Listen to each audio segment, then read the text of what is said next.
გაგრძელებთ ელიტების ინფორმაციის გაცნობას. ჩვენ წინა ვიდეოში ვისაუბრეთ როჩილდების შესახებ, ასევე ვისაუბრეთ ცოტა ასე თქვათ განვავრცეთ ფულზეც ნაწილობრივ შევეხეთ ფულის წარმოშობის თემას, ასევე იმას თუ როგორ მოხდა როჩილდებისა და სესილ როუზის გადაკვეთა და ასე შემდეგ.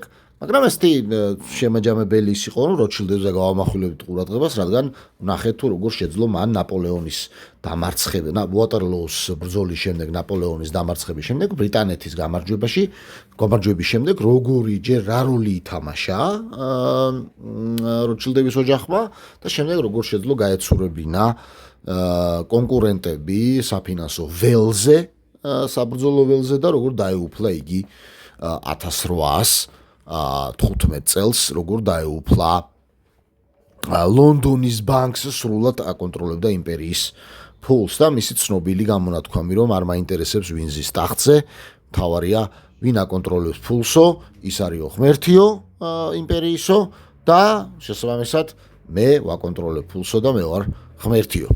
ასეთი ადამიანი, ანუ ნათან როჩილდზე ვსაუბრობთ. თუმცა დავაანონსეთ, რომ ამერიკის შეერთებულ შტატებზე ვისაუბრებდით და ვთქვით, რომ რა ხდება და როჩილდმა როგორ რა სიტუაცია, რა ბრძოლები იყო ამერიკაში, ანგლოსაქსების, ანუ მეორე ატლანტის ოკეანის მეორე მხარეს, ხო? ამ მიმართულებით და სწორედ დღეს უნდა ვისაუბროთ ამაზე. ნაწილობრივ, იმიტომ რომ გავაგრძელებთ შემდეგ ვიდეოში, იმიტომ რომ არ არის მოკლე თემა. ესე იგი, ამერიკის შეერთებულ შტატებში, მეგობრებო, იყო ასეთი ბანკი, სახელწოდებით First National Bank of the United States. ანუ ამერიკის შეერთებულ შტატებში პირველი ეროვნული ბანკი, ხო? პირველი ეროვნული ბანკი, რომელიც განკარგავდა ფულის ნაკადს, იბეჭდებოდა ფული და ასე შემდეგ. და როჩილდები იქაც გადაწყვდნენ ამ იმას, ოღონდ მთლიანად ჯერჯერობით ვერა. იყო ასეთი მათი წარმომადგენელი ამერიკის შეერთებულ შტატებში ალექსანდრ ჰამილტონი. ეს ალექსანდრ ჰამილტონმა შეძლო, რომ ამ ბანკის მნიშვნელოვანი რაოდენობის წილები შეესყიდა როჩილდების სახელით. დანარჩენი წილები ამ ბანკის იყო ასევე სხვა ბანკირების ხელში, წვრილი რაოდენობის და საკმაოდ მსხვილი რაოდენობა ეკავა თვითონ ამერიკის შეერთებულ შტატების მთავრობას. ანუ ესეთი ბანკი არ იყო რა, სრულიად კერძო საკუთრების ბანკი არ იყო, იყო ნაწილობრივ კერძო საკუთრების ბანკი. საბოლოო ჯამში ისე მოხდა, მეგობრებო, რომ ეს ყველაფერი ხდება ხო 1791 წელს, ანუ ეს დიდი ხნით ადრე, ვიდრე ნათან როჩილდი ლონდონში შეძლებს დაეუფლოს ყველაფერს, იმიტომ რომ ის 1800-იანებია უკვე. და შესაბამისად ამ 1791 წელს ნათან როჩილდი არ არის ჯერ მოსული, ასე ვთქვათ, როჩილდების ოჯახის დინასტიის სათავეში, არამედ არის ამსელ როჩილდი, ხო? ამსელ როჩილდი, ასეთი პიროვნება მართავს, ეს ასევე ძალიან გამჭრიახი და ეშმაკი კაცი, რომელმაც შეძლო, რომ ისე მოახერხა, რომ 1796 წელს სრულად დაეუფლა ამ ბანკს. თუ როგორ შეძლო ეს ძალიან მარტივად შეძლო სხვა შორის, ასე ვთქვათ, ისე მოხდა, რომ ძალიან დიდი ვალის აღება გადაწყვიტა ამერიკის შეერთებულ შტატებმა ბანკიდან და ვერ ჩაასესხა და საბოლოო ჯამში, როგორც ყველაზე დიდი მოწილე ბანკისა ამსელ როჩილდი, ამსელ როჩილდმა მოითხოვა, რადგან ვერ იხდიდა მთავრობა, მოითხოვა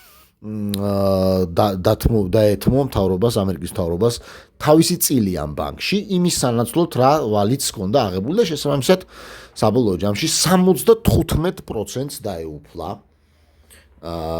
75%-ს დაეუფლა მთელი ბანკისას და ზოგადად ბანკი გახდა 100% კერძო, იმიტომ რომ მთავრობა გავიდა ბანკიდან. ეს ძალიან ცუდია, რა თქმა უნდა, იმიტომ რომ ასე ვთქვათ, ვერაფერს ვერ შვები, შემდეგ უკვე ძალიან დიდი მანიპულაციის საშუალება აქვს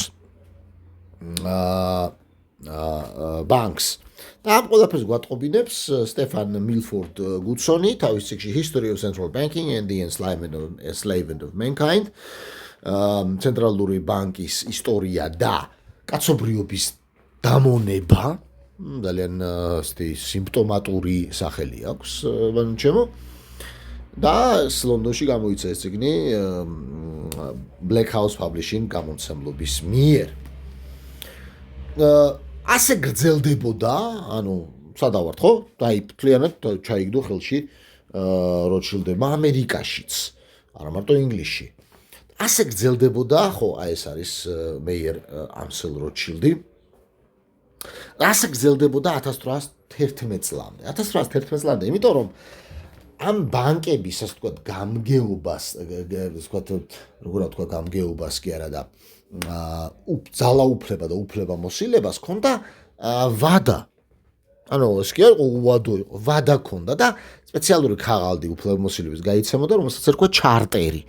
ხო და აი ამ ჩარტერს გაუვიდა ვადა 1811 წელს. ეს უკვე აღარ არის ამსელ მეიერ როჩილდი, უკვე ნათან როჩილდი, აი ეს ნათი როჩილდი, რომელმაც ლონდონის ის ჩაიგდო ხელში და გაუვიდა ვადა, ანუ წარმოიდგინეთ, გადის ვადა და რა ქნა ახლა რათი როჩილდი, მაგრამ კარგავს ამ ხელა ზეგავლენას კარგავს და ულტიმატუმი წაუყენა ამერიკის შეერთებული შტატების მთავრობას. მიწერა ასეთი წერილი, რომელიც აი ესე ჟღერს, ამონარიდია ამ წერილიდან, ნახეთ. Either the application for renewal of the charter is granted or the United States will find itself in a disastrous war. ნახეთ რა უთხრა ანუ გაგვიგრძელებთ ულტიმატუმია. ან ამერიკის შეერთებული შტატები გაგვიგრძელებს ჩარტერის ვთქვათ ვადას, ხო? ან ამერიკის შეერთებული შტატები აღმოჩნდება გამანადგურებელ ომში. ასეთი ულტიმატუმი და კონგრესი გაბრაზდა, ვინ არისო ეს უზდელიო ესო, ეს მატრაკვეცაო და მიიღო გადაწყვეტილება, რომ შეეწყვიტა ჩარტერი და აღარ გაეგრძელებინა როჩილდებისთვის და როჩილდები გაბრაზდნენ და 1812 წელს დაიწყო ომი. 1812 წელს მეგობრებო დაიწყო ეგრეთ წოდებული ამერიკის შეერთებული შტატების დამოუკიდებლობის მეორე ომი და როგორ დაიწყო? ბრიტანეთმა პროვოკაციების წყება გააკეთა ამერიკის შეერთებული შტატების მისამართით. კერძოდ, ერთ-ერთი ასეთი პროვოკაცია იყო ის, რომ რამოდენიმე იყო იქ მეზღვაურებთან დაკავშირებით, მაგრამ ერთ-ერთი მთავარი იყო ის, რომ ყველაფერი გააკეთა იმისთვის, რომ ვაჭრობა შეეწყვიტა საფრანგეთსა და ამერიკის შეერთებულ შტატებს შორის. ამას გვატყობინებს The War of 1812 History Channel ისტორიის არხზე, ხო, ესეთი History Channel AE Network 2009 წელს აგერ არის იხილეთ და გაეცანით, ხო?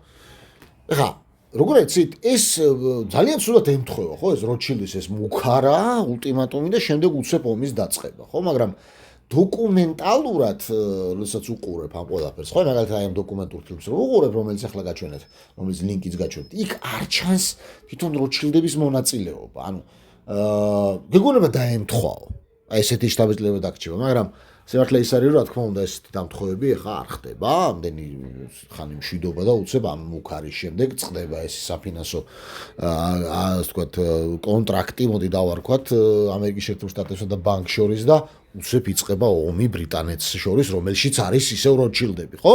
და ამ ჰიპოთეზას, მოდი ასე დავარქვათ, აძლიერებს კიდევ ერთი ძალიან მნიშვნელოვანი ფაქტი.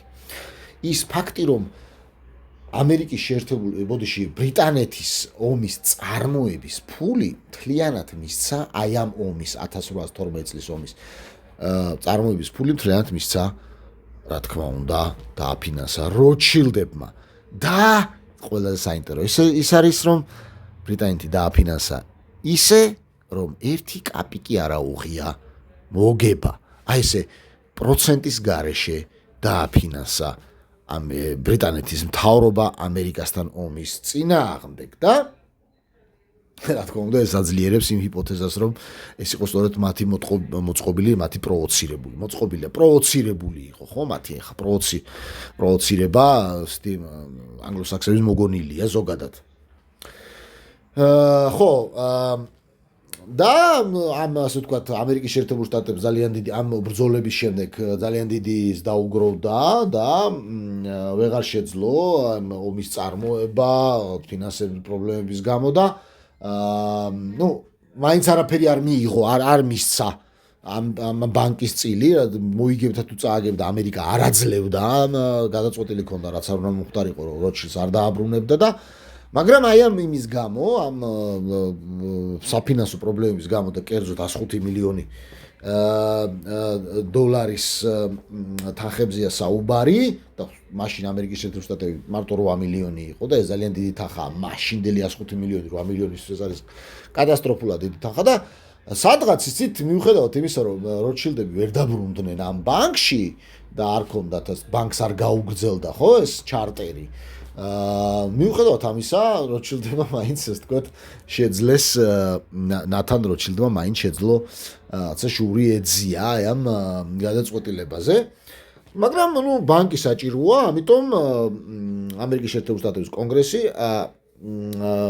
კონგრესმა მიიღო გადაწყვეტილება, რომ მეორე ეგრეთ წოდებული Second Bank of the United States ამერიკის შეერთებული შტატების მეორე ბანკი დაარსა 1816 წელს და ჰოის საოცრებავ ამ ბანკის თავარი მოცილე როგორღაც მაინც გახდა როჩილდები. ამას გვაცნობებს ისევ ჰიჩკოკი თავის წიგნში History of the House of the Rothschild. ხო, აქ მინდა რომ გავჩერდე, იმიტომ რომ შემდეგ უკვე დავაანონსებ, რომ შემდეგ ვიდეოში უკვე ვნახავთ თუ მაინც როგორ მოახერხა ამერიკის შეერთებულ შტატებმა ცოტა ხნით დროებით გაეგდო თავისი მიუხედავად აი ამ დაბრუნებისა, მაინც მოახერხა ძალიან დიდი ბრძოლის შემდეგ ამერიკის შეერთებულ შტატებმა ცოტა ხანი გაეგდო თავისი იმიდან იურისდიქციიდან როჩილდების ოჯახი და ვინ გააკეთა ეს და როგორ ამას ვნახავთ შემდეგ ვიდეოში. დროებით მეგობრებო.